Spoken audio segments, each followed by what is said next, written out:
దరిద్రగొట్టు స్థితిలో, శాపగ్రస్తమైన స్థితిలో ఆట్టే నిన్ను ఉండనీయడు ఆయన. నీ ఆత్మను రక్షించడానికి ప్రాణమే పెట్టిన దేవుడు నీ దేహానికి కావలసిన వాటిని తప్పనిసరిగా ఇస్తాడు. ఈరోజు అద్దె ఇంటి కోసం పోతే నీ కులం ఏందని అడుగుతున్నారు, అద్దె ఇంటికి పోతే నీ మతం ఏందని అడుగుతున్నారు. నేను చెప్తున్నాను, బాధతో చెప్తున్నాను, డోంట్ వరీ, వేదన పడద్దు. అద్దె ఇళ్ల కోసం తిరిగే పరిస్థితి నీకు కలగకుండా నీకు సొంత గృహాన్ని నా దేవుడు ఇస్తాడు. ఇస్తాడో అవసరమైతే నువ్వు ఇంకొక గదిని ఇంకొకటికి అద్దెకిచ్చే స్థితి నీకు ఇస్తాడు ఆయన. ఒకవేళ మీరు అవమానాలు పొందుతుంటే, నింద పొందుతుంటే, తృణీకారం పొందుతుంటే, ఇతరుల చేత ఏసడింపు మాటలు మీరు అనుభవిస్తుంటే, మీరు తిరిగి వారిని ఏమనొద్దు. నీకు తెలీదు, దేవుడు నిన్ను దీనుడిగా చేస్తున్నాడు, దీనురాలిగా చేస్తున్నాడు. పొర్రపాటును కూడా రివర్స్ అవ్వద్దు. దేవుడికి వెళ్ళి చూడు, మౌనంగా అక్కడి నుంచి రా. తర్వాత జరిగే కార్యం నువ్వు చూస్తావు. నువ్వు ఎలా ఎదుర్కొంటున్నావో, ఏ స్థితిలో ఎదుర్కొంటున్నావో నాకు తెలియదు, నీకను ఆయనకి తెలుసు. కానీ నేను చెప్పింది మాత్రం నువ్వు పాటించు. ఇంకొకటి కూడా నేర్చుకో, నువ్వు నీకున్న దాన్ని బట్టి ఇతరులను తృణీకరించొద్దు.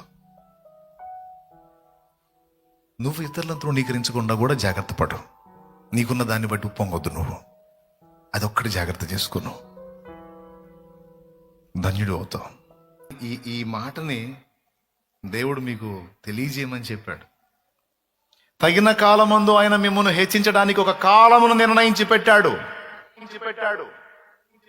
దాని పేరు తగిన కాలమట. ఎప్పుడైతే నీవు ఆయన ఎదుట దీన మనస్కురాలివై ఆయన ముందుకు వచ్చావో, నిన్ను హెచ్చించడానికి ఒక టైంను దేవుడు డిసైడ్ చేసి పెట్టాడు. హల్లెలూయా, హల్లెలూయా. ఆ సమయం వచ్చినప్పుడు ఆయన నీ తలనెత్తుతాడు. తృణీకరించబడ్డ చోటని నిన్ను ఘనపరిచి ఆయన నిన్ను మహిమపరుస్తాడు. ఆయన మహిమపరుస్తాడు. దానికి ఒక టైం డిసైడ్ చేశాడు దేవుడు. దీనులను దాటిపోడు. ఇలాగా ఈ దీనులైన వారికి ఏమేమి సిద్ధపరిచాడో ఇన్నున్నాయి. ఇన్ని కాదు, ఇన్నున్నాయి. దీనులు భూమిని స్వతంత్రించుకుంటారని చెప్పాడు. అర్థమైందా? ఆ దీన మనస్కులు భూమిని స్వతంత్రించుకుంటారట. అద్దె ఇంట నివాసం కాదు, నీకు సొంత స్థలాన్ని కూడా దేవుడు ఇస్తాడు. దీనులు భూమిని స్వతంత్రించుకుంటారు, సొంత నివాసాన్ని దేవుడు ఇస్తాడు. నన్ను మిమ్మల్ని దీనులుగా చేసిందాకా ఆగాల, మర్యాదగా ముందే దీనులం అయిపోతే గొడవ వదిలిపోద్దా? ముందే దీనులం అయితే గొడవ వదిలిపోద్ది. ఈ రింగులతో పని లేదు. తన్నిందాక ఎందుకు? కానీ ఏం చేద్దాం, సైకాలజీ ఓ పట్టాలు లొంగిసావదే సైకాలజీ. కొంచెం ప్రశాంతత దొరికిందంటే మన నడమంత్రం మామూలుగా ఉండదు. కొంచెం అన్ని పరిస్థితులు అనుకూలంగా ఉన్నాయంటే ఇక మనం ఇడివేళ నాపలేం. దేవుడు ప్రేమగల్లవాడు, కృపగల్లవాడు. కావాలని కొన్నిసార్లు పరిస్థితులను అనుమతించి కంట్రోల్ చేస్తూ ఉంటాడు. అప్పుడు ఆ ఎలుగుబంటి లేచి ఆడినట్టు అందరు లైన్లో ఉంటారు. లేకపోతే మీరు అందరూ మామూలు ఏంది, ఇక్కడికి వచ్చి ఇప్పుడు మహానుభావుల్లాగా, అసలు సాత్వికుల్లాగా, దీన మనస్కుల్లాగా అంతా ప్రభువే, అంతా ఆయనే అని ఈ టైపులో ఫోజులు పెట్టి ఉన్నారు మీరు. అమ్మమ్మమ్మ, మీరు గతంలో ఇంతే ఉన్నారా? ఎట్టున్నారు అసలు మీరు? ఇట్లా చేసుకొచ్చాడు ఆయన. దేవునికి స్తోత్రం. నన్ను అంతే చేశాడు, మిమ్మల్ని అంతే. మొత్తాన్ని అట్లా అట్లా అట్లా లొంగ తీసుకొని వచ్చాడు ఆ మహానుభావుడు. ఏమండి, శ్రమల వలన నేను దీనుడనైతిని అన్నాడు 40వ కీర్తన 17వ వచనంలో. నువ్వు మామూలుగా దీనుడు కాలేవు, దేవుడే నిన్ను దీనుణ్ణి చెయ్యాలి. దీనుడివి కాకపోతేనేమో ఈ ఆశీర్వాదాలన్నీ నీకు రావు. నీకు కృప రాదు, పరలోకం రాదు, నిత్య జీవం రాదు. దేవుడు సిద్ధపరిచినవన్నీ నీకు దక్కవు. అవన్నీ నువ్వు దక్కించుకోవాలంటే నువ్వు దీనుడివి కావాలి. దీనుడివి కావాలంటే నీ అంతటా నువ్వు కాలేవు. అందుకే నీవు నేను మనం దీనుల మగునట్లు దేవుడు శ్రమ కొలిమిని మనకు అనుమతిస్తాడట. అది అక్కడ మాట్లాడాడు. దేవునికి స్తోత్రం. హల్లెలూయా.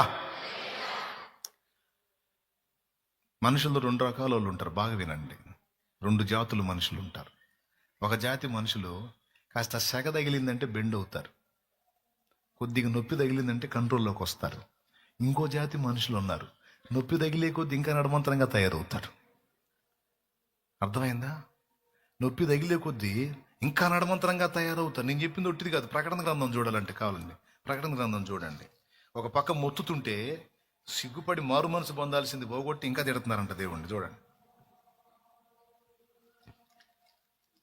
ప్రకటన గ్రంథము 16వ అధ్యాయము వీళ్ళ మిడిమేళం చూడండి అసలు ఎట్టుందో. 8వ వచనం చదువు. 4వ దూత తన పాత్రను సూర్యుని మీద కుమ్మరింపగా మనుషులను అగ్నితో కాల్చుటకు సూర్యునికి అధికారం ఇయ్యబడిను.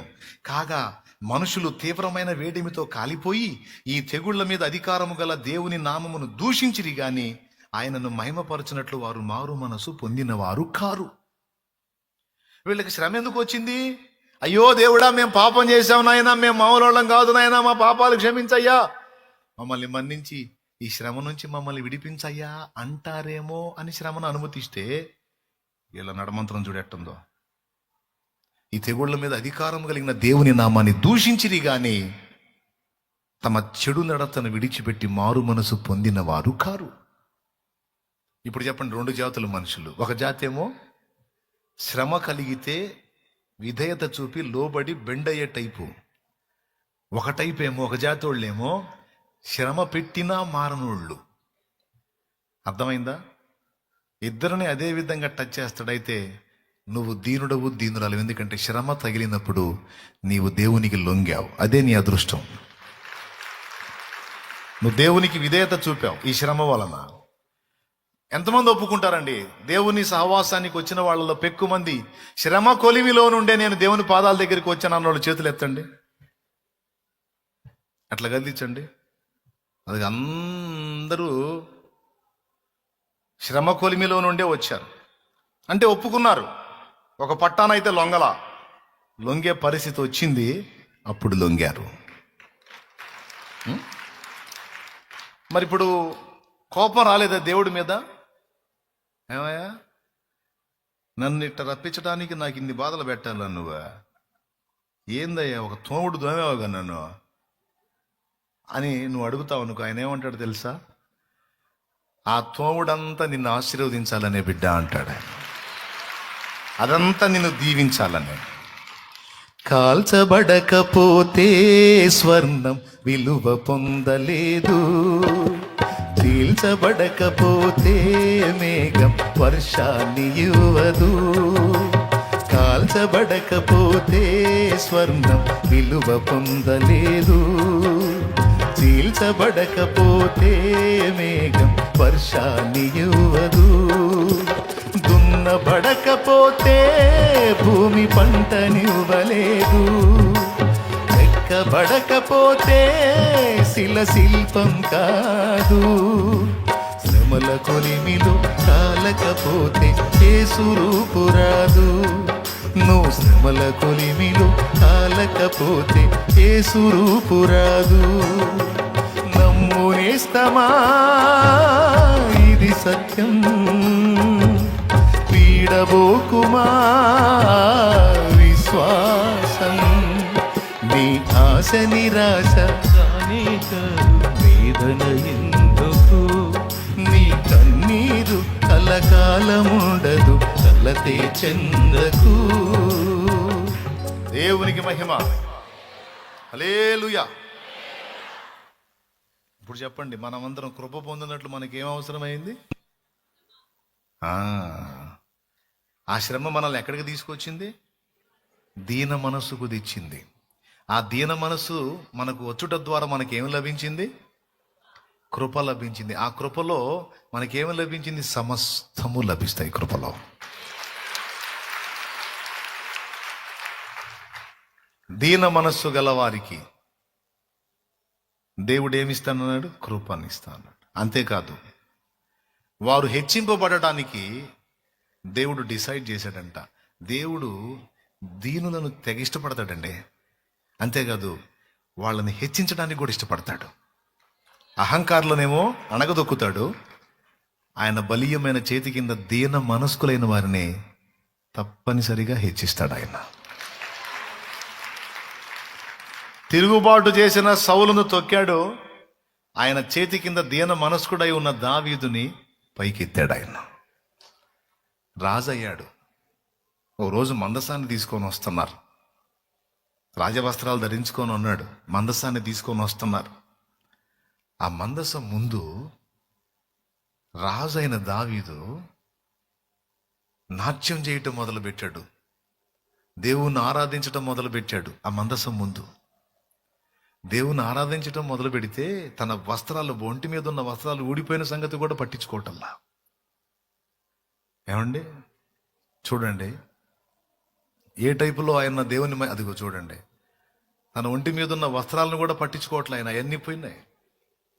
ఆయన ఒక రాజు, కానీ రాజు అయి ఉండి అలాగున వస్త్రాలు పోయింది కూడా పట్టించుకోకుండా, వస్త్రాలను లక్ష్య పెట్టకుండా ఆయన నాట్యం ఆడుతూ ఉంటే, దేవుని మహింపరుస్తూ ఉంటే, భార్య మీకాలు చూసింది. మీకాలు చూసి మనసులో అసహ్యపడింది.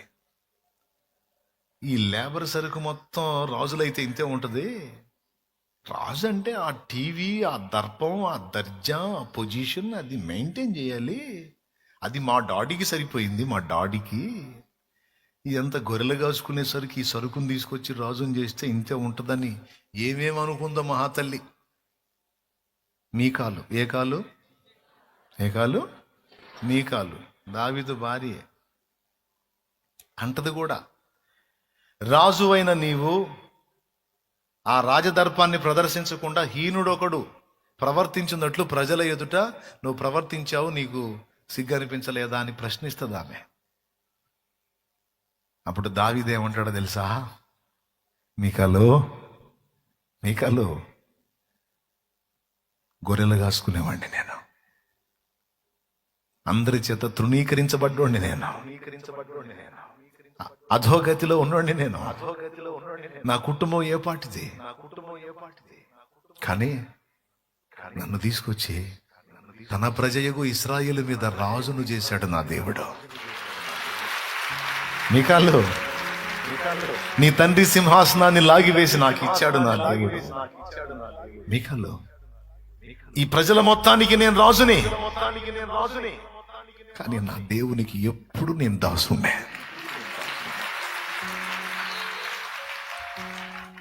ఎన్నికలేని నన్ను ప్రేమించి లోకము నుండి నన్ను వేరుపరచి నీ సన్నిధిలో. మళ్ళీ టైం ఎక్కువ అయిద్దిలే ఏమండి, మళ్ళీ మీకు ఇబ్బంది అయిద్దేమండి.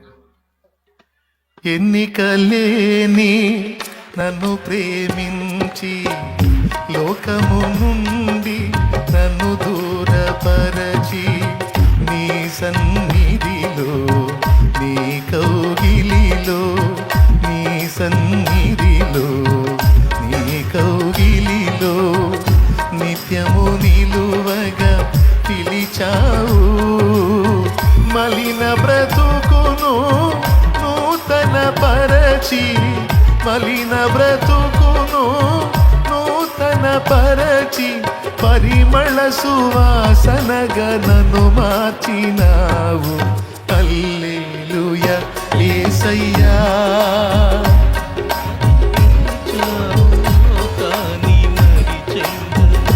మది గెలిచావు లోకాన్ని మరిచెంతల, వేసావు నీ ప్రేమతో నన్నిల, జత కలిసావు లోకాన్ని మరిచెంతల. నేనోళ్ళ కొనియాడినా నా ఆశయే తీరదే, నిన్నెంత కనపరచినా నా హృదయమే నిండదే. నజరేయుడా యేసయ్యా, నీ స్తుతి తప్ప ఆనందమే లేదుగా, నా స్థితి మార్చినది స్తోత్రనిధి నీ స్తుతి తప్ప ఆనందమే లేదుగా. నా స్థితి మార్చినది స్తోత్రనిధి. దేవునికి మహిమ. నా దేవుని ముందు నేను ఎప్పుడు దాసుడిని పిచ్చిదానా.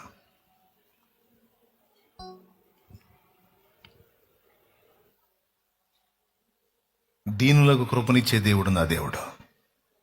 నా దేవుని ముందు ఓవర్ యాక్షన్ చేయను. నా దేవుడు అన్నిటికంటే నాకు ముఖ్యం, అందరికంటే నాకు ముఖ్యం. ఇక ఆయన ముందు నేను ఏంటి అనేది కాదు, నేను దాసుండే. హీనుండి అన్నావు కదా, హీనుండే. ఆయన పాదాల చెంత నేను ఎప్పుడు హీనుండే, ఆయనకి ఎప్పుడు దాసుండే. నేను ప్రజలకి రాజునే, ఆయన నాకు రాజు, నా రాజాది రాజు.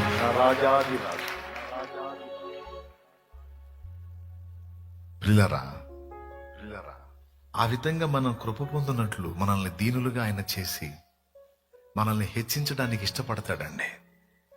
దీనుల్ని హెచ్చించడానికి ఇష్టపడతాడు దేవుడు, అహంకారులను కాదు. అంతేకాదు, మూడో మాట ఏంటో తెలుసా? దీనుల దగ్గర ఉండటానికి ఇష్టపడతాడంట దేవుడు.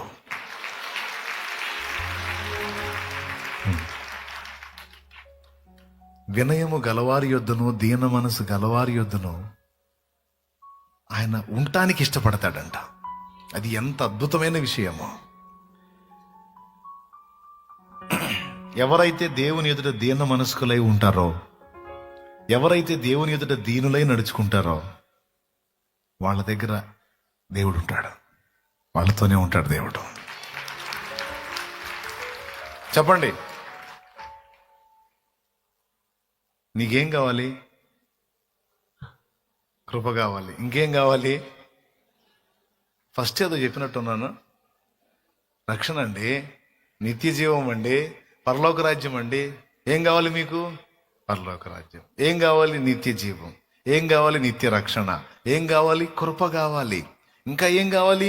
దేవుడు నాతో ఉండాలన్నా కావాలా? దేవుడు నీతోనే ఉండాలా? అట్లయితే నువ్వు దేవుని ఎదుట దీన మనస్కుడవి, దీన మనస్కురాలివి కావాల్సి ఉంది.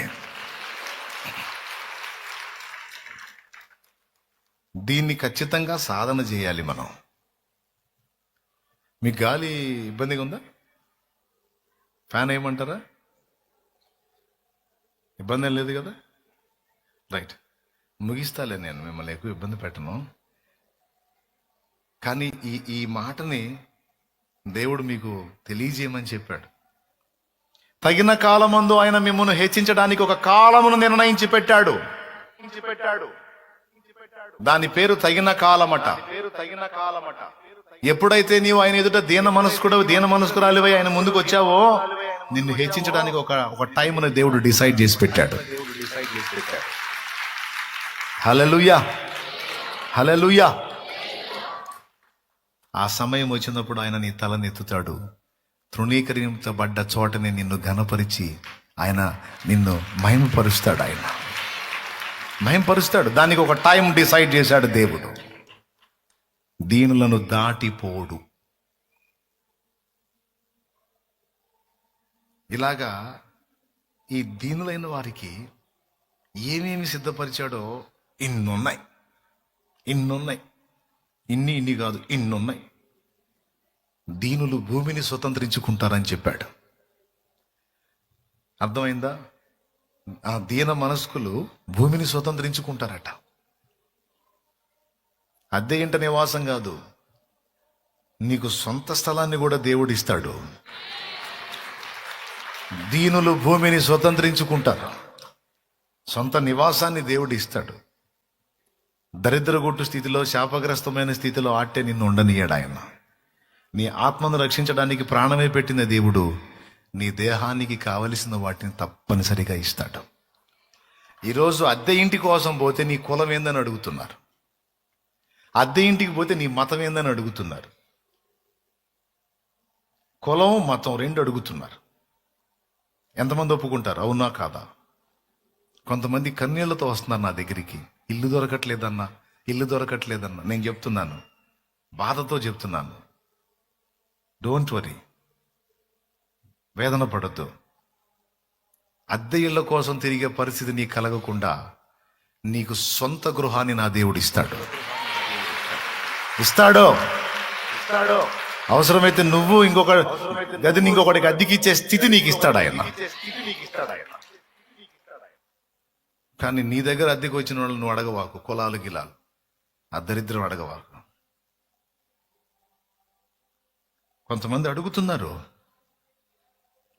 ఎంత దారుణమైన విషయం అంటే, కొంతమంది అయితే బజారు బజారు బజారు బజారు తిరిగి తిరిగి తిరిగి తిరిగి విసిగిపోయి ఏడ్చుకుంటూ నా దగ్గరికి వచ్చిన వాళ్ళు ఉన్నారు. తగిన కాలాన్ని దేవుడు నీ కోసం సిద్ధపరిచాడు. సిద్ధపరిచిన సమయం ప్రకారం ప్రతిదీ నీకు తప్పనిసరిగా అందుతుంది. ఎందుకంటే నువ్వంటే ఆయనకి ఇష్టం. దేన్ని బట్టి అంటే నువ్వు దీనురాలివి, నువ్వు దీనుడివి. ఎస్తేరు దీనురాలు, రాజుకు దయగలిగింది. ఆమెను చూస్తే హేగేకి దయగలిగింది, రాజు అంతఃపురంలో ఉన్న వాళ్ళందరికీ దయగలిగింది. ఏమిటి ఆమె ఆకర్షణ అంటే ఆమె దీనురాలు. ఆమె గర్వహృదయురాలు కాదు, అహంభావి కాదు, పెడద్రపతి కాదు, ఆమె దీనురాలు. ఆ దీనత్వమే పెద్ద ఆకర్షణ, ఆ దీనత్వం పెద్ద అలంకరణ. స్త్రీకైనా పురుషుడికైనా దీనత్వాన్ని మించిన అందం, ఆకర్షణ ఇంకోటి ఉండదు. దేవునికి మహిమ కలుగును గాక. కృపావరాలు ఎవరికో తెలుసా? దీనులకే. ఈ ఒక్క మాట వినండి, ఈ ఒక్క మాట వినండి. ఇప్పుడు నేను చెప్పే ప్రతిదీ కూడా మీరు మనసున పెట్టుకోండి. తప్పకుండా ఇవన్నీ దక్కుతాయి. అయితే ఇవన్నీ నీవు పొందినట్లు దేవుడు నిన్ను దీనురాలిగా, దీనుడిగా చేయాల్సి ఉంది. దేవునికి మహిమ కలుగును గాక. హల్లెలూయా. కృపా వరముల విషయంలో కూడా ఈ లాస్ట్ మాట వినండి. ఇంకా బోల్డ్ అన్న ఉన్నాయి, తెల్లార్దులు చెప్పొచ్చు. మ్యాటర్ అంత పెద్దది ఇది. దీన మనస్సు గలవారికి దొరుకు ప్రయోజనములు ఎన్ని అంటే అంత విస్తారంగా ఉన్నాయి అవి. ఇంతసేటి ఎందుకు చెప్పాల్సి వచ్చిందంటే ఆ మనసుని మీరు సాధన చేస్తారని, దేవుని ఎదుట దీనులుగా నడుచుకుంటారని. కృపా వరములు చాలా మంది మోకాళ్ళుని ప్రార్థన చేసి అడుగుతారు, కానీ దేవుడు చాలా మందికి ఇవ్వలా. ఎవరికి ఇస్తాడో తెలుసా? ఎవరు దీనులై ఉంటారో వారికి కృపా వరములను దేవుడు ఇస్తాడు. దీనులంటే ఏంటో తెలుసా? దీనులంటే ఏంటో తెలుసా? కృపా వరము అవతలి వ్యక్తి మీద పనిచేసి వాళ్ళ జీవితంలో కార్యం జరిగినప్పుడు ఆ మహిమను దేవునికి ఆపాదించి వారు దీనులై తగ్గించుకుంటారు చూడు, వాళ్లలో నెరవేరిద్ది కృపావరం. ఎంతమందికి అర్థమైంది? కృపావరాలు ఉన్నాయండి, 9 కృపావరాలు ఉన్నాయి. ఇంకా పెచ్చు కూడా ఉన్నాయి వరాలు. అవన్నీ దేవుడు మనకిచ్చి మనలో కార్యసిద్ధి కలుగజేయగలడు. నువ్వు ప్రార్థించినప్పుడు రోగి స్వస్థత పొందుతాడు. నువ్వు ప్రార్థించినప్పుడు అద్భుతాలు జరుగుతాయి. నువ్వు ప్రార్థించినప్పుడు ఆశ్చర్యకార్యాలు జరుగుతాయి, సూచక్రియలు జరుగుతాయి, మహత్కార్యాలు జరుగుతాయి. నువ్వు ప్రార్థించినప్పుడు రోగులు స్వస్థత పొందుతారు. నువ్వు గద్దిస్తే దయాలు వెళ్ళిపోతాయి. నువ్వు ఆశువుగా మాట పలికితే దేవుని నామాన్ని బట్ట జరిగిద్ది. అయితే ఏ స్థితిలో జరిగిద్దంటే దీన మనస్సుని నేను మనం కలిగి ఉన్నప్పుడు అది నెరవేరిద్ది. ఎందుకంటే మీరు కావాలంటే బైబిల్ చూడండి, ఇంటికి వెళ్ళినాక. ఇప్పుడు వద్దులే. పుట్టినది మొదలుకొని కుంటివాడైన మనుషుని పేతురు, యోహాన్లు శృంగారమున దేవాలయం దగ్గర స్వస్థపరిచారు. స్వస్థపరిస్తే జనమంతా గుంపు కూడా వచ్చి వాళ్ళని చుట్టేస్తే వాళ్ళు ఏమన్నారో తెలుసా? కాళ్ళు ఎగరేలా. వాళ్ళందరూ వచ్చి వీళ్ళని వింతగా చూస్తుంటే వీళ్ళు సామాన్యులు కాదు, పుట్టినది మొదలుకొని కుంటివాడైన మనుషుని బాగు చేశారు, స్వస్థపరిచారు, అబ్బో అబ్బో అనుకుంటా విభ్రాంతి నుండి చూస్తూ ఉంటే పేతురు ఏమన్నాడో తెలుసా? మా సొంత శక్తి చేతనైనను భక్తి చేతనైనను నడువను వీనికి శక్తి ఇచ్చినట్టు మాకెళ్ళి ఎందుకు చూస్తున్నారు మీరు? మాకెళ్ళి కాదు, మీరు సిలువ వేసి చంపారు జీవాధిపతిని, దేవుడు ఆయనను మృతులలో నుండి లేపాడు. ఆ యేసు నామంలో ఇతడు స్వస్థత పొందాడు. ఏ నామంలో? ఆ యేసు నామంలో స్వస్థత పొందాడు. శక్తి యేసు నామంలో ఉంది. స్వస్థపరచు శక్తి యేసు ప్రభుది, మాది కాదు అని బాహాటంగా ఒప్పుకున్నారు వాళ్ళు. పొగడ్తల్ని స్వీకరించాలా. అపోస్తల కార్యంలోనే మరో చోట లుస్త్రలో లుస్త్రలో బలహీన పాదాలు కలిగినటువంటి మనుషుని పౌలు స్వస్థపరిచినప్పుడు అక్కడున్న వాళ్ళంతా పోగాయి. పౌలు బర్నబా ఇద్దరికి హెర్మే ద్యుపది అని పేర్లు పెట్టి దేవతలు మనిషి రూపంలో దిగొచ్చారని పూజారి ఎడ్లను తీసుకొచ్చి వాళ్ళకి బలివ్వడానికి సిద్ధపరిస్తే వాళ్ళు దాన్ని స్వీకరించలా. వాళ్ళు వస్త్రాలు దించుకున్నారు. వస్త్రాలు ఎప్పుడు దించుకుంటారో తెలుసా? ఎంతో బాధ కలిగితే గుడ్డలు దించుకుంటారు. ఈరోజు ఇంత కార్యం జరిగిందో లేదో ఎచ్చులకి గుడ్డలు దించుకుంటున్నారు. ఏమైనా అర్థమైందో నేను చెప్పింది? దేవునికి స్తోత్రం కలుగును గాక. హల్లెలూయా. ఇంత కార్యం జరిగి మనుషులను ఆపలేకపోతున్నాం. ఏమో ప్రార్థన చేస్తే ఎవరికన్నా తగ్గిందనుకో 20 మందికి చెప్పిద్ది. చూసావా ఆమెకి మొన్న చేశా, ఏంటిది ప్రార్థన, మొన్న ప్రార్థన చేస్తే పోయింది. వింటాడు నా ప్రార్థన, నేను అడిగితే ఆయన వింటాడు. మరి ఏడా మరి మొనగత్తవి దిగావు అందుకని వింటాడు. మొనగాడు దిగా వింటాడు, వెనకేం చేస్తాడు? మరి నువ్వు సామాన్యమే నీతో కూడిన వ్యవహారం. అదే చెప్పాలి, ఎత్తి చెప్పకూడదు. అది స్వస్థత పొందిన వాళ్ళు వచ్చి అక్క ప్రార్థన చేసింది నాకు తగ్గింది అంటే, ఇచ్చిదానా అక్క ప్రార్థన చేస్తే తగ్గిందా? అక్క ప్రార్థన చేస్తే కృప చూపింది దేవుడు, స్వస్థపరిచింది దేవుడు, సాయం చేసింది దేవుడు. ఆయన మయంపరచో. నా పేరెత్తుతావే, నా పేరెత్తుతావే. నిన్ను స్వస్థపరిచింది నా ప్రభువమ్మా. ఆయన పేరు నజరేయుడగు యేసు. నా గురించి ఎత్తవాకమ్మా, నా గురించి ఎత్తవాకమ్మా. ఎత్తావంటే నేను చెడిపోతా. ఇంకొకళ్ళకి ప్రార్థన చేస్తే తగ్గదు. ఎందుకు తగ్గదంటే ఇక నేను ఉప్పొంగుతాను. వద్దమ్మా, ఆ పని చేయవాకమ్మా, నా పేరు ఎత్తవాకమ్మా. నేను అదే చాలా మందికి దండం పెట్టి చెప్పేది అది. మీరు కావాలంటే ఆదివారం సాక్ష్యాలు ఉన్నప్పుడు కూడా చూడండి. అన్న ప్రార్థన చేశాడు నాకు తగ్గిందన్న డైలాగ్ ఉండదు. తల్లిగారు ప్రార్థించిందట, దేవుడు ఆ ప్రార్థన విని అద్భుతం చేశాడని వాళ్ళ ప్రార్థనకు జవాబులుగానే వాటిని మాట్లాడతారు. కానీ అన్న ప్రార్థన చేశాడు కార్యం జరిగింది, అన్న ప్రార్థన చేశాడు అట్ట జరిగింది ఇట్ట జరిగింది అని దాన్ని ఎత్త నేను. ఎందుకో తెలుసా? ఆ ప్రస్తావనలు వచ్చినాయి అనుకో ఉప్పొంగటం జరిగింది అనుకో తేడా పడతాం. అందుకే మీరు బైబిల్లో అపోస్తల కార్యంలో భక్తులు అద్భుతాలు చేసిన ప్రతి ఘట్టంలో చూడండి, ఇంత కూడా వాళ్ళు ఉప్పొంగలేదు. వాళ్ళు దీనిలై ఉన్నారు. ప్రజలు వాళ్ళని ఘనపరిస్తే ఆ ఘనతని వాళ్ళు స్వీకరించలేదు, అది దేవునికి ఆపాదించారు. ఇప్పుడు దేవుడు కార్యం చేయకపోయినా ఏదో ఘోరంత కార్యం జరిగితే దాన్ని మామూలు హడావుడి కాదు. దేవుడే బిత్తరపోతాను, దేవుడే ఆశ్చర్యపోదు. ఒరే నాయన ఇదేందిరా, నేనేదో ఇంత కార్యం చేసే దాన్ని ఈ టైపులో వాట్ ఈస్ దిస్ అనుకుంటున్నాడు దేవుడు కూడా. అసలు ఏం చేయకపోతే వీడు ఇంతలా మిడిచిపడుతున్నాడు, ఏదన్నా చేస్తే అసలు వీడు ఆగుతాడా? అమ్మ మరో లూసిఫర్లా తయారవుతాడు, ఎందుకు వచ్చిన కూడా వద్దులే అనుకుంటా. కృపా వరములు కూడా ఎవరిలో పనిచేస్తాయి అంటే దీనులైన వారి ఎడలనే పనిచేస్తాయి. వాళ్ళు ఏం చేస్తారు? ప్రార్థన చేస్తారు, కార్యం జరిగిద్ది, డబ్బా కొట్టరు, వెళ్ళిపోతూ ఉంటారు. ఎత్తి చెప్పపోయినా అక్క చేసింది అన్న చేసాడు, నా గురించి ఎందుకు ఎత్తాను? దేవుడు నాదేముంది? నా దగ్గర అంత శక్తి ఉందా? నా దగ్గర అంత భక్తి ఉందా? నీ మీద జాలి పడ్డాడు, నేనేదో అడిగాను, ఆయన కృప చూపాడు, అంతా ఆయింది, నాదేముంది? ఆయన్ని మహింపరచమ్మా. నా ప్రస్తావం దేవాకమ్మా, నన్ను యేసు స్వస్థపరిచాడని చెప్పు అని ఎవరైతే అలా దాటిపోతారో వాళ్ళు ధన్యులు.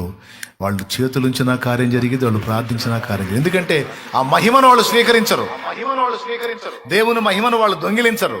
వాళ్ళ ఎడల కృపా వరములు కూడా ఫలిస్తాయి. దేవునికి మహిమ కలుగునుగాక. హల్లెలూయా.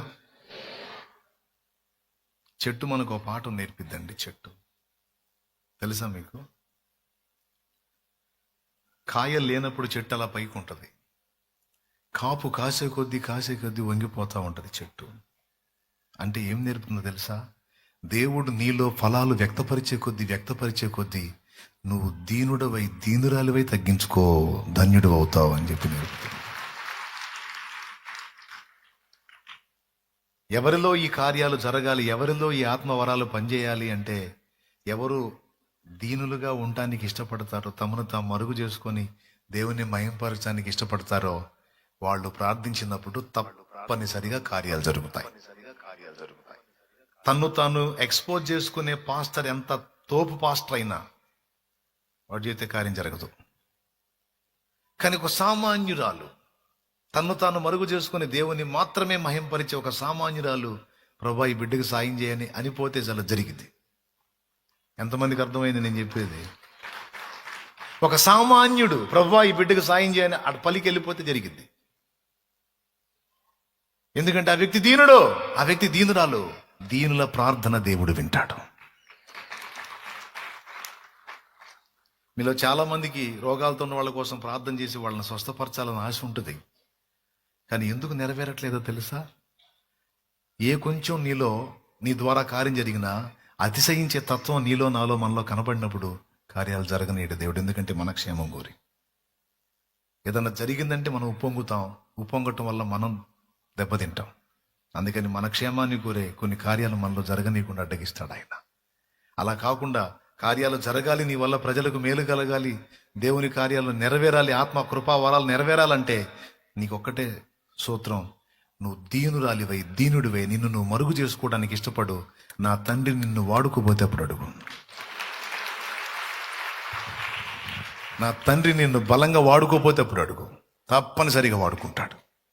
నీ ప్రార్థనకు జవాబు డెఫినెట్గా దొరుకుతుంది. ఎంతమందికి అర్థమైంది? దీనులకు దొరికేటువంటి కృపలు అన్నీ కావు. ఇవన్నీ మనం స్వతంత్రించుకోవడానికి మనం దీనులం కావాల్సి ఉంది. ఆ దీనత్వం ఒక పట్టాన మనకు రాదు. అందుకే రకరకాల అనుభవాల్లో గుండా, రకరకాల శ్రమల కొలుముల్లో గుండా తీసుకొచ్చి మనల్ని దీనులను చేస్తాడు ఆయన. మనం మామూలుగా విరగకపోతే విరగొట్టి నల్లగొట్టి లైన్లో పెడతాడు ఆయన. ఎందుకంటే విరిగి నలిగిన మనస్సే దేవునికి ఇష్టమైన బలులు. అర్థమైందా? దేవా ఇవన్నీ నేను పొందగోరుతున్నాను అంటే దేవుడు అంటాడు నీవు దీనుడు దీనురాలివి కావాలి. అలా కావాలంటే ఏం చేయాలి ప్రభా? నా అంతటా నాకు చేత కాదు, నువ్వే చేయి తండ్రి అన్నప్పుడు ఇక నిన్ను దీనుడిగా దీనురాలిగా చేయటానికి దేవుడు విరగొట్టడం మొదలు పెడతాడు. వేటిని బట్టి నువ్వు అతిశయపడుతున్నావో వాటన్నిటి విషయంలో నిన్ను విరగొట్టి దీనుడిగా చేసి, ఏదైనా నేను కలిగి ఉన్నది నీ కృప తప్ప ఇంకొకటి లేదయ్యా, నీ కృపే తండ్రి అని నువ్వు దీనుడు అయిందాక యాకోబుతో పెనుగులాడినట్టు నీతో పెనుగులాడతాడు ఆయన. యాకోబుతో పెనుగులాడి యాకోబుని దీనుణ్ణి చేసి దీవించిపోయాడు. తెలుసా? యాకోబుని దీనుణ్ణి చేసి దీవించిపోయాడు. దేవునికి స్తోత్రం కలుగునుగాక. నిన్ను నన్ను కూడా అలాగ దీనుల్ని చేస్తాడు. ఎందుకంటే దీవించడానికి. ఆ దీనుల్ని చేయటానికి రకరకాల పరిస్థితులు మన జీవితాల్లో అనుమతించబడతాయి. ఇవన్నీ ఎందుకు? ఆశీర్వదించడానికే, దీనులుగా మనల్ని చేయటానికి. ఉప్పొంగేవారిగా అహంకారులుగా ఉండకుండా. సింపుల్ ఎగ్జాంపుల్, అందరూ మౌనంగా ఉన్నప్పుడు పేతురు కూడా మౌనంగా ఉంటే గొడవ ఉండదుగా. కొంతమంది ఆగరు. ఈ రాత్రి నేను సిలువకు అప్పగింపబడుతున్నాను, కాపరిని కొట్టుదును, గొర్రెలు చెల్లాచెదురైపోవును అని వ్రాయబడిన లేఖనం నెరవేరిద్ది అన్నాడు ఆయన. ఎవరు? యేసయ్య అన్నాడు. ఇక పేతురుగా ఆగిందా తపన? అంటే ఏందయ్యా అన్నాడు. ఏముంది, ఈ రాత్రి నన్ను అన్యజనులకు అప్పగిస్తారు, మీరు చెల్లాచెదురవుతారు అని అర్థం వచ్చేటట్టు ప్రభు మాట్లాడితే, ప్రభువా వీళ్ళంతా నిన్ను వదిలిపెట్టి పోయినా నేను మాత్రం బానన్నాడు. అవసరమైతే నీ కోసం చావవలసి వచ్చిన చచ్చెదను గాని నిన్ను వదలను, విడవనన్నాడు. బా, తన నమ్మకత్వం మీద ఎంత నమ్మకం పేతురుకి. సింపుల్, మీకు అర్థం కావటానికి చెప్తున్నా. ఎట్లా ఎరగొడతాడో. దేన్ని బట్టన్నా మనం దేవుని ముందు ఎచ్చులు పడ్డామంటే పగిలిందే. మూతి మొహరుండు. స్తోత్రం. ఏమన్నా అర్థమైందా నేను చెప్పేది? ఎంతమందికి అర్థం అవుతుంది? అంటే మీకు ఈజీగా అర్థం కావడానికి చెబుతున్నా. పగిలిందంటే మామూలుగా అర్థం అయింది, అందుకని చెబుతున్నాను అనమాట. దేన్ని బట్టి అయినా సరే కొంచెం ఉప్పొంగామంటే అబ్బో కొంచెం దీన్ని బట్టి నువ్వు కొంచెం ఎక్కువగా ఊహించుకుంటున్నావుగా, సరే నీ బతికేందో నీకు చూపిస్తానా కానీ చూపిస్తాడనమాట. ఆ నైట్ పేతురు ఆ మాట అనకపోతే గొడవ ఉండేది కాదు. వీరందరూ నిన్ను విడిచి పారిపోతే పారిపోతారు, నేను ప్రాణం ఇస్తా, ఎడా ప్రాణం ప్రాణం ప్రాణం పెడతామేడా అన్నాడు. ఆయన ఏమన్నాడు తెలుసా? ప్రాణం పెడతావా? ఈ రాత్రి తెల్లవారక మునిపే, కోడి ముమ్మారు కుయ్యక మునిపే 3 సార్లు అబద్ధం ఆడతావా? యేసు ఎవరో నాకు తెలియదని, అది నీ బతుకని చెప్పి తేల్చాడు. బాగా వినండి, నువ్వు దేన్ని బట్టి అతిశయపడినా అక్కడ విరిగిపోతావు. నువ్వు నీ పరిశుద్ధతను బట్టి, నీ జ్ఞానాన్ని బట్టి, నీ తెలివిని బట్టి, నీ భక్తిని బట్టి, నీ ఆత్మీయతను బట్టి, నీ పరిశుద్ధతను బట్టి, దేన్ని బట్టి నువ్వు ఉప్పొంగుతున్నావో అక్కడ దెబ్బ పడిద్ది. దేన్ని బట్టి మనం ఉప్పొంగుతున్నామో అక్కడ దెబ్బ పడుతుంది. ఉప్పొంగటం ఇష్టపడాడు ఆయన. ఇప్పుడు ఆయన దీనుడై మౌనంగా ఉన్నట్టయితే ఆ నైట్ ఆ సంఘటన జరిగేది కాదు పేతురు విషయంలో. కానీ ఉండలా, ఉప్పొంగాడు. అర్థమవుతుందా మీకు? దేన్ని బట్టి ఉప్పొంగాడు? తన నమ్మకత్వాన్ని బట్టి ఉప్పొంగాడు. వెంటనే ప్రభు అన్నాడు, ఈ రాత్రే నీ రంగు బయటపడిద్ది అన్నాడు. నిజంగా జరిగింది. యేసు ప్రభుని తీసుకొని పోయారు. ఈయన ఆయన ఫాలో అయ్యాడు. అక్కడ ఇదే చలిగా ఉంటే చలిమంట వేసుకున్న కొంతమంది వ్యక్తులు ఉన్నారు. కొంచెం అవతలగా యేసు ప్రభుని వాళ్ళు జడ్జి చేస్తా ఉన్నారు ఆ ప్రధాన యాజకుడి ముందు. ఈయన వీళ్ళ దగ్గర కూర్చున్నాడు. ఆ కూర్చున్న వాళ్ళలో ఒకళ్ళు అన్నారు, నువ్వు ఆ యేసు శిష్యుల్లో ఒకడివి కాదు అని. వెంటనే మన పేతురు టెన్షన్ వచ్చింది. ఎవరు యేసు? ఎవరు తెలియదు అన్నాడు. అట్లా 3 సార్లు అబద్ధం ఆడతాడండి. 3వసారి అబద్ధం ఆడినాక అక్కడున్న యేసు ప్రభు చూస్తాడు. పేతురికెళ్ళి ప్రభు చూస్తాడు. అప్పుడు వెలుపలికి పోయి సంతాపపడి ఏడ్చాను అని ఉంటుంది. ఒకవేళ పేతురు అలా ఉప్పొంగకపోయినట్టయితే ఆ నైట్ ఆ శోధం వచ్చేది కాదు. వింటున్నారా? ఇతరులతో పోల్చుకొని కొంతమంది ఉప్పొంగుతారు, మళ్ళీ వెలిచూపులకు దీనులుగానే ఉంటారు. ఇప్పుడు నా ముందు ఎవరైనా సరే, వందనాలు అన్నయ్య, అబ్బో నాకు అనిపించింది బామ్మ ఎంత దీనత్వం, ఎంత సాత్వికం. నిజంగా యేసు ప్రభు తర్వాత ఆ రేంజ్ కనపడుతుంది వీళ్ళ దగ్గర అన్నంత బిల్డప్ కనపడిద్ది. వందనాలు అన్నయ్య, మిక్కిలి సాత్వికం, చాలా అబ్బో మంచి దీనత్వం. కానీ వాళ్ళ వాస్తవిక జీవితంలో ఇతరులతో పోల్చుకొని తమను తాము హెచ్చించుకుంటూ ఉంటారు. ఇతరులు తేడా పడ్డప్పుడు వాళ్ళని మనం నిందిస్తున్నాము అంటే అర్థం ఏంటో తెలుసా?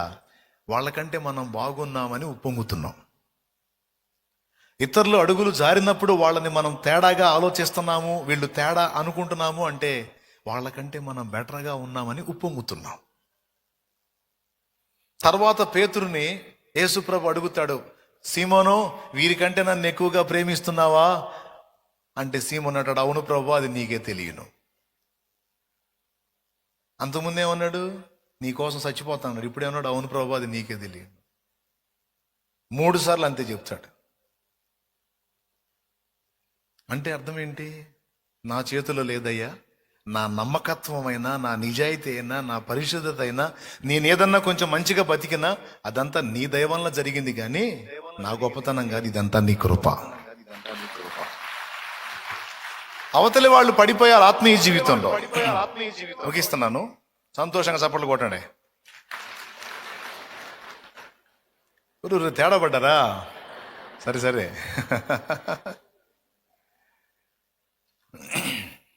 తేడా పడ్డారా?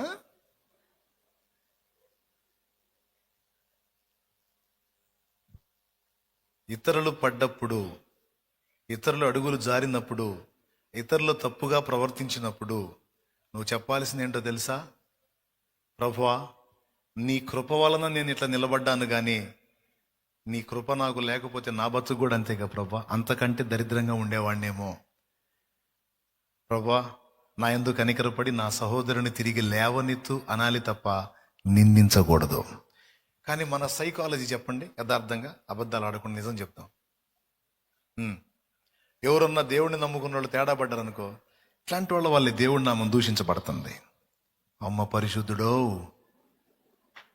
పరిశుద్ధుడు దిగాడు రాబా, పరిశుద్ధురాలు దిగిందిరా నాయన. వీళ్ళ వల్లే దేవుని నామం దూషించబడుతుంది. అసలు ఏంటి అట్లా బ్రతకొచ్చా, అట్లా ఉండొచ్చు అని నువ్వు అనొచ్చా? నువ్వేం చేయాలి? ప్రార్థన చేయాలి. నీవు కూడా ఆ విధంగా శోధింపబడే అవకాశం ఉంది. వానికి వచ్చిన శోధన, వానికి వచ్చిన పరిస్థితి నీకు వస్తే వానికంటే నువ్వు 2 రెట్లు ఎక్కువ పాపం చేసే అవకాశం ఉంది అని నువ్వు విరిగి ఆ పరిస్థితి నీకు రాకుండా ముందుగానే నువ్వు దేవుని పాదాలు పట్టుకోవాలి. అండ్ జారి పడిన వాళ్ళ కోసం కూడా మనం ప్రార్థన చేయాలి. తప్పించి వాళ్ళ మీద మనం ఉప్పొంగకూడదు. ఇది నాకు దేవుడు నేర్పిన పాఠం. దేవునికి స్తోత్రం కలుగునుగాక. హల్లెలూయా. ఏమన్నా అర్థమైందా మీకు? సీమోను పేతురు తన నమ్మకత్వం మీద నమ్మకంతో ఓవర్ యాక్షన్ చేశాడు. నైట్ తెల్లారేసరికి విరిగిపోయాడు. ఎవరు ఇరగొట్టారు? ఆ పరిస్థితులు వచ్చేటట్టు చేస్తాడు ఆయన. చాలా కీలకమైన విషయం ఇది, అందరూ గుర్తుపెట్టుకోవాల్సిన విషయం. దీనత్వం అంటే ఏం చెప్తున్నాను నేను మీకు అంటే, పెద్దగా మాట్లాడకుండా చిన్నగా మాట్లాడటం దీనత్వం అనుకుంటున్నారా? కాదు, అంతరంగంలో దీన మనస్సు కలిగి నడుచుకొనుట. ఇదే కదా మిమ్మల్ని అడుగుచున్నాడు అన్నాడు మీకా గ్రంథంలో. మీకా గ్రంథంలో ఇదే కదా దేవుడు మిమ్మల్ని అడుగుచున్నాడు అన్నాడు. చూడండి, లాస్ట్ మాట చూడండి ఒకసారి. మీకా గ్రంథము 6వ అధ్యాయము 8వ వచనం. చదువునా. మనుషుడా, ఏది ఉత్తమమో అది నీకు తెలియజేయబడి ఉన్నది. న్యాయముగా నడుచుకొనుటయు, కనికరమును ప్రేమించుటయు, దేన మనస్సు కలిగి నీ దేవుని ఎదుట ప్రవర్తించుటయు, ఇంతే కదా యెహోవా నిన్ను అడుగుచున్నాడు. 3 మాటలు చెప్పాడు అక్కడ, అండర్లైన్ చేసుకొని బైబిల్లో. ఇంకైపోయింది, నీ శక్తి ఎంతవరకు నాకు తెలుసు కానీ ఏంటి, ఆ ఒక్క ముక్క అండర్లైన్ చేసుకుని ఇంక పైకిలే. ఇంకంతవరకు సరుకు అయిపోయింది, ఇంక లేండి. ఏంది ఎవరు లేవట్లా? మీకా గ్రంథము ఆ వచనం చూడుమా. మీకా గ్రంథం 6వ అధ్యాయం 8వ వచనం అంటే ఒకసారి చదువున్నాను, చూపించు స్క్రీన్ మీద. మనుషుడా, దేవుడు ఏమడుగుతున్నాడు? 3 అడుగుతున్నాడు. మొట్టమొదటిది న్యాయముగా నడుచుకొనుటయు. న్యాయ ప్రవర్తనను దేవుడు ఇష్టపడతాడు. 2వది కనికరమును ప్రేమించుట. ఎదుటి వాళ్ళ మీద కనికరం చూపటం, కాఠిన్యం కాదు, తొందరపడి నిందించడం కాదు, తొందరపడి మాట్లాడటం కాదు, కనికరం. అవతలి వాళ్ళని అర్థం చేసుకోవటానికి ప్రయత్నం చేయాలి. మరి ఎంతమందికి మాటలు ఎక్కుతున్నాయో లేదో నాకైతే తెలీదు. నేనైతే చెప్పుకుంటా పోతున్నా. మరి ఇది తీసుకుంటున్నారో లేదో నాకైతే తెలీదు. తీసుకుంటే ధన్యులు, తీసుకోకపోతే నేను చేయగలిగింది ఏమీ లేదు.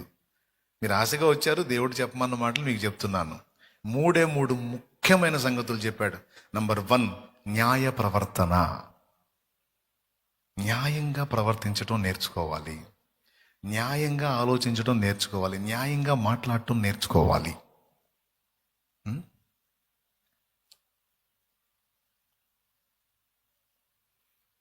చాట్లో బియ్యం పోసుకొని భార్య ఏరుతుంది.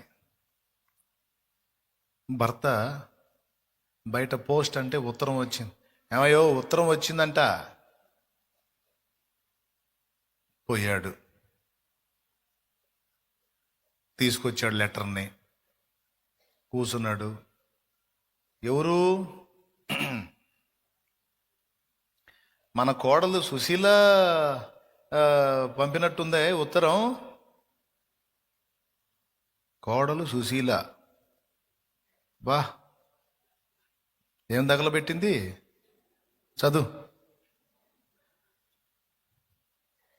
మహారాజశ్రీ, గౌరవనీయులైన పెద్దలకు. ఎక్కడుంచావమ్మా గౌరవం? నిన్ను చేసుకున్న నాడే పోయిందిలే నాశనమే గౌరవం. మీరు క్షేమంగా ఉన్నారని అనుకుంటున్నాను. ఎక్కడుందిలేమ్మా క్షేమం? తమరు దాపురించారు, క్షేమం మొత్తం నాశనం అయిపోయింది. బా చదవండి, నేనేమాపాను? నా పరిస్థితి మాత్రం ఇక్కడ ఏం బాగలేదు. మా పరిస్థితి అంతకన్నా దరిద్రంగా ఉందిలేమ్మా. ఈ మధ్యకాలంలో ఈయన ప్రవర్తన అస్సలేం బాగలేదు. ఎందుకు బాగుంటుందమ్మా? ఎందుకు బాగుంటుంది? నువ్వు ఎంటర్ అయ్యావుగా, వాడి జీవితం నాశనమేనమ్మా. ఇంటికి సరిగా రావట్లేదు, పోనీలేమ్మా బిడ్డ ఎక్కడో సుఖంగా బతుకుతున్నాడేమో, ఇంట్లో ఖర్చులు కూడా ఏమి ఇవ్వట్లేదు. వాడు కూడా తెలివి తెచ్చుకున్నాడు, శబాష్. ఒక్కొక్క రోజు అన్నం లేకుండా పస్తులు కూడా ఉండాల్సిన పరిస్థితి వస్తుంది, శబాష్, మంచిగా జరుగుతుంది. నీకంతే కావాలి, నీ కడుపు కాలాలి అంతే. ఈ మధ్యకాలంలో అప్పుడప్పుడు తాగి కూడా వస్తున్నాడు, తాగుతున్నాడు. నీ దెబ్బగా తాకేం చేస్తాడే, సైతాన్ దాన్ని విను, అంతే తాగుతాడు. ఇది ఇలానే కొనసాగితే నేను బ్రతకడం కష్టం, చచ్చిపోమ్మా, బతకపోతే సావు, నీలాంటిది సావాలి. ఇట్లు మీ కుమార్తె కమల.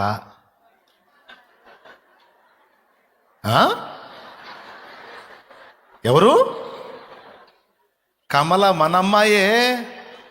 వామ్మో వామ్మో, వీడి జనం చెయ్యా. ఇవన్నీ నా బిడ్డ బాధలా. మీ చదువు సట్టుమండలుగాను ఏం చదువుతున్నారండి? ఇప్పటిదాకా శామదార్థాలు పెట్టాను కోడలని, మనమ్మాయా. వామ్మో, అల్లుడా ఈ పని చేస్తుంది, దుర్మార్గుడు, దౌర్భాగ్యుడు. ఒరే కోడలనేసరికి పటా పటా పటా పటా అంటివి, కూతురు అనేసరికి ఏమో వాడి దినం, వాడి కాష్టం, వాడి తద్దినం, వాడి శ్రాద్ధం, వాడి పిండా కూడా నీ పెడితివి. న్యాయ ప్రవర్తన, బుద్ధి, న్యాయం. ఆమెైతేనే ఓ తల్లి బిడ్డేగా, నీ కూతురే రత్నమా. మనుషుల తత్వాలు చెప్తానండి, దేవుడు కనిపెడతాడండి. మన సమస్త ప్రవర్తనలో న్యాయ ప్రవర్తనని కనిపెడతాడు దేవుడు. భర్తగా భార్యకు చేయాల్సిన న్యాయం, తండ్రిగా బిడ్డలకు చేయాల్సిన న్యాయం, పిల్లలుగా తల్లిదండ్రులకు చేయాల్సిన న్యాయం, ఆయన సృష్టికర్తకు మనం చేయాల్సిన న్యాయం, సమాజంలో ఉన్నందుకు సమాజానికి మన వల్ల జరగాల్సిన న్యాయం, సంఘంలో ఉన్నందుకు సంఘంలో మన ద్వారా జరగాల్సిన న్యాయం, మనం చేయాల్సిన న్యాయాలు కొన్ని ఉన్నాయి తమ్ముడు. ఏమంటావు? ఎంతమందికి అర్థమవుతుంది? ఉన్నాయి, కొన్ని న్యాయాలు ఉన్నాయి అమ్మా. అన్యాయంగా ప్రవర్తించి దేవుని ముందు ఆమోదం పొందుదాం అనుకోవద్దు, ఒప్పుకోడు దేవుడు. సమస్త ప్రవర్తనలో న్యాయాన్ని కనిపెడతాడు ఆయన. న్యాయముగా నువ్వు నడుచుకుంటే ముచ్చట పడతాడు. రెండవది కనికరమును ప్రేమించుట. కనికరంతో నిండిపోండి, కనికరం కలిగిన మనసును సాధన చేయండి. పోనీలే అనుకోండి, జాలి పడండి, తేడాబడ్డోళ్ళ మీద కనికరం చూపండి. మూడవది నీ దేవుని ఎదుట దీన మనస్సు కలిగి ప్రవర్తించు. ఈ మూడే కదా దేవుడు అడుగుతున్నాడు అన్నాడు చూడు. ఇంక వీటికి మించి ఏమి లేదట చూడు. నీ దేవుని ఎదుట దీన మనస్సు కలిగి ప్రవర్తించుటయో ఇంతే కదా యెహోవా నిన్ను అడుగుచున్నాడు అన్నాడు. దీన్ని బట్టి మీరు ఆలోచించుకొని దిద్దుబాటు చేసుకొని న్యాయ ప్రవర్తన, కనికరమును ప్రేమించుట, ఈ రెండిటితో పాటు శ్రేష్టంగా దీన మనస్సు కలిగి దేవుని ఎదుట నడుచుకోవటం అనేది కూడా తప్పనిసరిగా సాధన చేయాలి. మనుషుల ముందు దీనంగా ప్రవర్తించటంగా దేవుని ముందు మనం దీనిలోమై వ్యవహరించాలి. ఎక్కడ ఉప్పొంగటానికి ఛాన్స్ ఇవ్వకూడదు. ఒకవేళ నిన్ను శ్రమల కొలిమిలో గుండా దేవుడు తెస్తుంటే దేవునికి మహిమ చెల్లించు. దేవా, నన్ను విరగొట్టి నల్లగొట్టి సరి చేస్తున్నావు, దీవించయ్యా. దీనురాలిగా చేస్తున్నావు, నీకు స్తోత్రం ప్రభువా.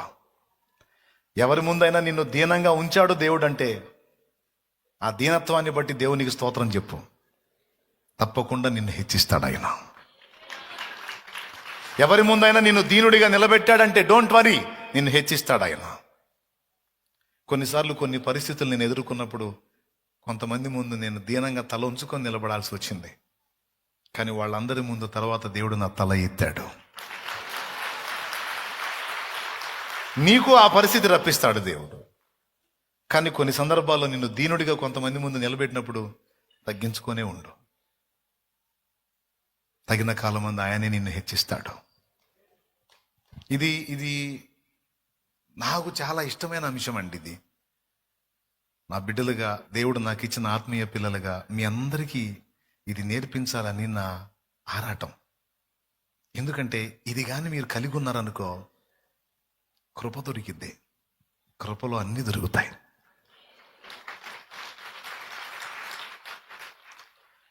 ఓకేనా? పైకి లేచి నిలబడండి. నిజంగానే లేవమంటున్నాను లేండి.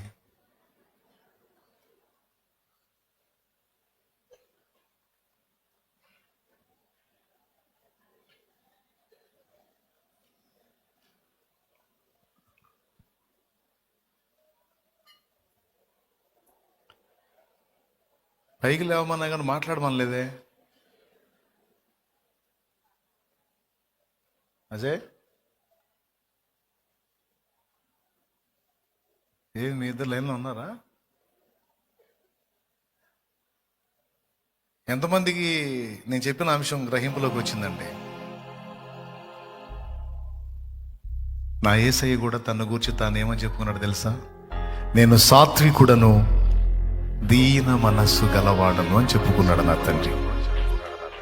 ఆయన బిడ్డలంగా మనం కూడా దీన మనస్కులమై దేవుని ఎదుట నడుచుకోవటాన్ని నేర్చుకుందాం, తగ్గించుకుందాం. నువ్వు అత్తగారివి అయి ఉండొచ్చు, నీకు పెత్తనం వచ్చి ఉండొచ్చు, అయినా నీ కోడల ముందు తగ్గించుకో, తప్పేం కాదు. కొంతమంది ఉచిత సలహాలు చెప్తారు, అట్లా తగ్గించుకుంటే సాగించుకుంటారు, అట్లేం చేయొద్దు, నువ్వు కొంచెం పెడసరిగా ఉండు అంటారు. నేను పెడసరిగా ఉంటాను, నీకు లోకస్తురాన్ని కాదు, నేను నా యేసయ్య బిడ్డని, నేను దీనురాలుగానే ఉంటాను. నా దీనత్వాన్ని చూసి నా కోడలు నేర్చుకోవాలి. దీనంగా ప్రవర్తించటం, దీన మనసు కలిగి నడుచుకోవటం, పెలుసుగా ఉండొద్దు. విరిగి నలిగిన అనుభవాన్ని సాధన చేయండి. ఒకవేళ దేవుడు నీకు దీనత్వాన్ని నేర్పడానికి కొన్ని శ్రమలు నీకు అనుమతిస్తే సంతోషంగా సహకరించు దేవుడికి. ఎదురవుతున్న ఈ పరిస్థితులన్నిటిని బట్టి నీకు స్తోత్రం తండ్రి అను. దేవుడు హెచ్చించబోయేటప్పుడు ముందు దీనత్వంలోకి తీసుకెళ్తాడు బిడ్డ.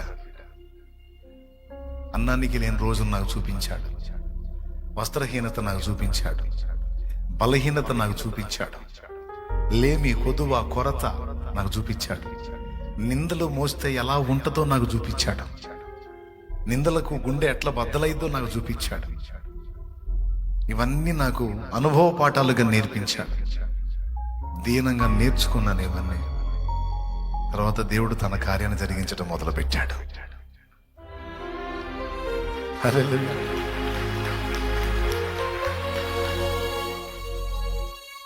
ఈరోజు కూడా నేను అదే సాధన చేస్తున్నా. ఎవరైనా తొందరపడి ఏదన్నా అన్నా దీనంగా దాటి వెళ్ళిపోతా ఉన్నా. దేవుడే ఎవరికి చేయాల్సిన వాళ్ళు చేసుకుంటా ముందుకు తీసుకెళ్తున్నాడు. దేవుడు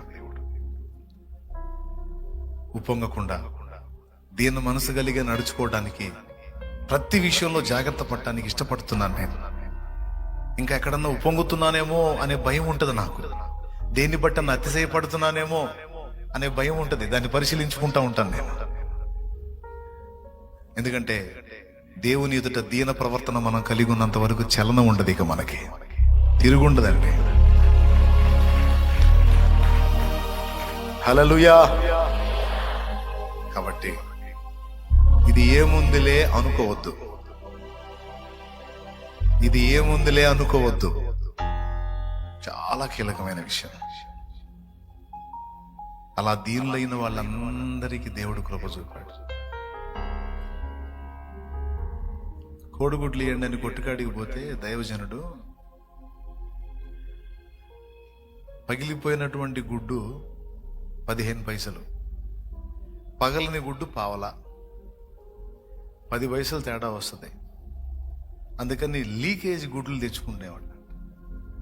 సేవకు వచ్చారు, డబ్బు లేదు. ఈయన పోతే ఆ కొట్టు, ఆ షాప్ ఆయన ఆ లీకేజ్ గుడ్లన్నీ తీసి పక్కన పెడతాడు. ఈయన వాంగని ఈయనకి ఇస్తాడు.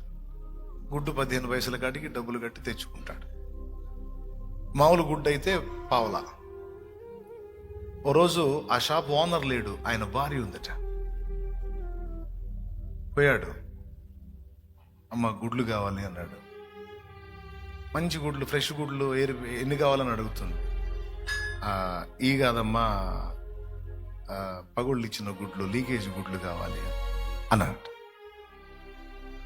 ఆహా, నువ్వేనా మా కుక్క కడుపు కొడుతుంది అందట. ముఖం మీద ఆడమనిషి ముఖం మీద అంది దైవజనుడిని, మా కుక్క కడుపు కొడుతుంది నువ్వేనా? ఎంత ఇబ్బందికరమైన మాట అండి. అంటే ఏంటి? ఆ లీక్ ఉన్న గుడ్లు మేము మా కుక్కకేస్తాం, ఈ మధ్యకాలంలో మా కుక్క గుడ్లు లేవు, నువ్వు తీసుకొని పోతున్నావా అని. ఇక ఆయన ఏం మాట్లాడాలో అర్థం కాల. కళ్ళ నిండా నీళ్లు కుక్కుని వెళ్ళుంటాడు నాకు తెలిసి. కానీ దేవుడు ఎంత కార్యం చేశాడో తెలుసా? ఆ షాప్ అలానే ఉంది, ఆ షాప్ అలానే ఉంది. దేవుడు ఆయన్ని హెచ్చించాడు.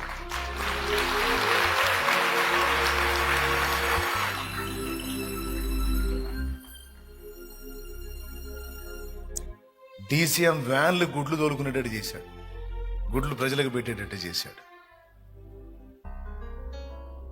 ఎంత దారుణమైన మాట అండి. కొన్నిసార్లు కొంతమంది అలా అవమానపరుస్తారు మనల్ని, అవమానాలకు అప్పగిస్తాడు, మన రియాక్షన్ చూస్తాడు. నీ పై అధికారిని తృణీకరించేటట్టు చేస్తాడు, నీ కింది అధికారిని తృణీకరించేటట్టు అనుమతిస్తాడు. ఆ అవమానంలో దాన్ని ఎలా నువ్వు తీసుకుంటున్నావో అబ్జర్వ్ చేస్తాడు. దీనుడివై కొంతమంది సంపన్నులు నీ లేమిని బట్టి, నీ దరిద్రతను బట్టి నిన్ను నిందించడానికి అనుమతిస్తాడు. అలా నేను తృణీకారంగా వాళ్ళు మాట్లాడినప్పుడు నీ రియాక్షన్ అబ్జర్వ్ చేస్తాడు ఆయన. నీ దీన స్థితిని బట్టి, నీ దీన స్థితిని బట్టి. ఏమండి, 100 రూపాయలు డబ్బులు లేవు నా దగ్గర, నా తోటి స్టూడెంట్స్ అంతా వెళ్తా ఉన్నారు, నా దగ్గర డబ్బులు లేవు. 100 రూపాయలు అడిగితే అవలా 10 పైసలకే తంతారు అక్కడ ఇంటికాడ. అడిగితే 100 రూపాయలు అంటే అడుగుతారు అందరూ అగసాట్లో ఉంటే. నా కళ్ళ ముందు నా తోటి పిల్లలు అందరూ, చదువుకునే పిల్లలు అందరూ టూర్కి వెళ్తూ ఉంటే నిలబడి ఏడ్చుకుంటా నిలబడ్డాను నేను. ఇప్పటికీ నాకు ఆ సన్నివేశం అలా కనపడతా ఉంటుంది. ఎందుకు? టూర్కి నేను పోలేకపోయానని. ఆ పసితనంలో ఏడ్చిన ఏడుపు ఇప్పుడు ఇసుగు పుట్టిందాక దిప్పుతున్నాడు, తిరుగురా నీ ఓపిక అని.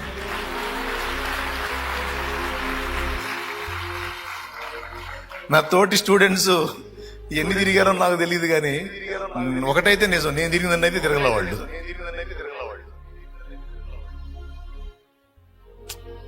నీ బాల్య దినాలు మొదలుకొని నువ్వు అనుభవించిన అవమానాల అనుభవాలన్నీ అబ్జర్వ్ చేస్తాడు ఆయన. నువ్వు దేవుని ఎరిగిన తర్వాత కూడా నువ్వు కొన్నిసార్లు నిందించబడతావు, కొంతమంది చేత అవమానపరచబడతావు, కొంతమంది వాళ్ళకున్న స్థితిని చూసుకొని నీ మీద అతిశయపడతారు. అక్కడ నీ రియాక్షన్ చూస్తాడు. నువ్వు పెళుసుగా వ్యవహరిస్తావా, దీనురాలివై దీనుడివై తగ్గించుకొని పక్కకు వస్తావా, నువ్వు ఎలా రియాక్ట్ అవుతున్నావు అనేది అబ్జర్వ్ చేస్తాడు ఆయన. ఓ మందిరంలో ప్రార్థన చేసుకొని పండుకున్నాను నేను, దేవుడు ఏదన్నా దర్శిస్తాడేమో. ఒకవేళ నేను అక్కడ పండుకోవటం కరెక్ట్ కాదనుకో, ఓ చిన్న దైవజనుడు చెప్పొచ్చు, ఇక్కడ నుంచి లేచి పక్కకి వెళ్ళి అక్కడ పక్కన పండుకోయా, నువ్వు ఏదన్నా పండుకోవాలి, ఇది ప్రార్థించే ప్లేస్ అన్న. అతను వచ్చి, లే నువ్వు బయటికి పో, ఇంటికాడ పో అని, బయటికి బా అని నెట్టుకుంటూ వెళ్ళాడు, లేపుకొని వెళ్ళాడు. నెట్టుకుంటా అంటే నా మెడ మీద చేపెట్టి నెట్టలేదు, కానీ లే లే వా అని చెప్పి. దేవుడిని ఎరిగిన వ్యక్తులు, దేవుడిని ఎరగనోడైతే అది వేరే సంగతి. ఎరిగిన వాళ్ళు అలాగా మాట్లాడినప్పుడు కొంచెం మనసు గాయపడింది. దేవుని సన్నిధి కదా, సరే ఇక్కడ కాదు, కొంచెం పక్కకి వెళ్ళి పండుకో బాబు అనొచ్చు. డైరెక్ట్గా లే పండుకునేది ఇల్లు అనుకున్నాయింది, పో ఇంట్లో పండుకోపో లే అను. వాళ్ళకి బాగా బాధ కలిగింది. అలాంటి సన్నివేశాల్లో నా రియాక్షన్ ఏంటి దేవుడు అబ్జర్వ్ చేస్తాడు. కొంతమంది ముఖం మీదనే నిందించారు, కొంతమంది నేను వస్తే కూటం దగ్గరికి వెళ్తే అప్పటిదాకా అక్కడ ఉన్న కుర్చీని తీపిచ్చారు. ఒక ఆయన తీపిచ్చాడు ఆ కుర్చీ, అతను వస్తున్నాడు, కుర్చీ తీసి పక్కన వేసేసాడు. అంటే వస్తే అతను కూర్చుంటాడు. అలాంటి సందర్భాలు, అలాంటి అవమానకరమైన ఘట్టాలు చిన్న చిన్నవి అనుకుంటారు. మీరు చిన్న చిన్నవి అనుకోవచ్చు, మీకు పెద్ద పెద్ద ఎదురవుతుండొచ్చు, నాకు తెలియదు. కానీ ఏదో నాకు గుర్తున్నాయి కొన్ని చెప్తున్నాను నేను. అట్లా కొన్నిసార్లు మన తోటి వారి ద్వారా, మన బంధువుల ద్వారా, మన కొలీగ్స్ ద్వారా, మన పై అధికారుల ద్వారా, కింద అధికారుల ద్వారా, తోటి స్టూడెంట్స్ ద్వారా, ఇరుగు పొరుగుల ద్వారా దేవుని ఎరిగిన వాళ్ళ ద్వారా, ఎరగనోళ్ళ ద్వారా తృణీకరించబడతాం. అలా తృణీకరించబడుతున్న వేళ మనం ఎలా రియాక్ట్ అవుతున్నామో దేవుడు అబ్జర్వ్ చేస్తాడు. ఆ తృణీకారాన్ని మనం మౌనంగా సహించి పక్కకు వచ్చామా, లేకపోతే వాళ్ళ మీద నిందించి తిరుగుబాటు చేశామా అనేది పరిశీలిస్తాడు. ఒక్క మాట కూడా నువ్వు అనకుండా మౌనంగా తగ్గించుకొని నువ్వు పక్కకు వచ్చింది నీకు మేలు. ఎందుకంటే ఆయన డిసైడ్ చేస్తాడు. ఇక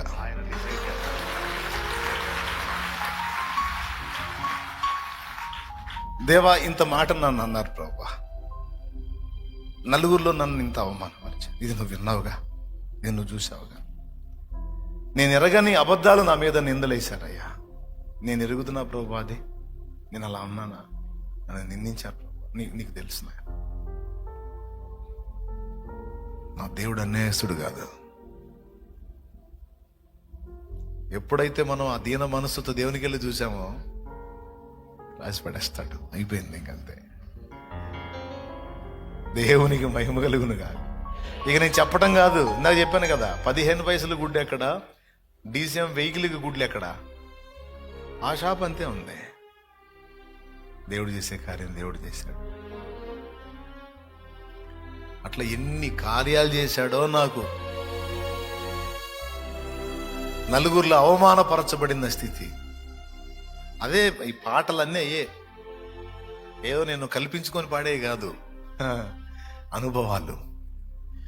పలుగాకి లోకం నిందించిన ఏకాకివై నీవు రోదించిన, పలుగాకి లోకం నిందించిన ఏకాకివై నీవు రోదించిన, అవమాన పర్వాలు ముగిసేనులే, ఆనంద గీతాలు పాడేవులే. నవ్వినోళ్ళంత నీ ముందు తలను వంచేరు ఇక ముందు, నవ్వినోళ్ళంత నీ ముందు తలను వంచేరు ఇక ముందు.